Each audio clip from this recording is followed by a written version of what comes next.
大家好啊！今日我同大家分享一個有關龍門壓腿嘅訓練。呢個訓練可以有效提升龍門下肢肌肉嘅柔韌度。喺比賽入邊，守門員經常需要通過大動作拉伸進行撲救，所以良好嘅下肢肌肉柔韌度對守門員十分重要。喺呢個訓練入邊，守門員需要用三墊住單腳跪喺地下，另一隻腳斜向前滑進行壓腿，同時彎腰手指掂到腳尖維持一下。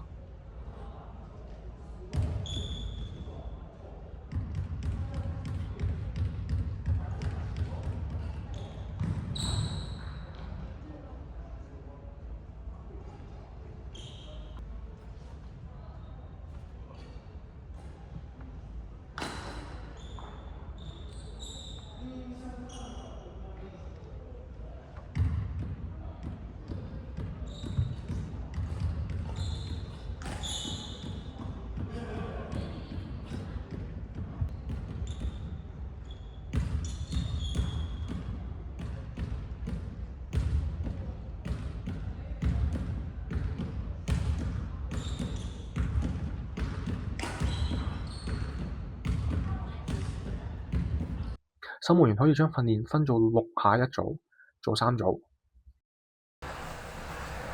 今日有關守門員壓腿訓練嘅分享就到呢度，多謝大家。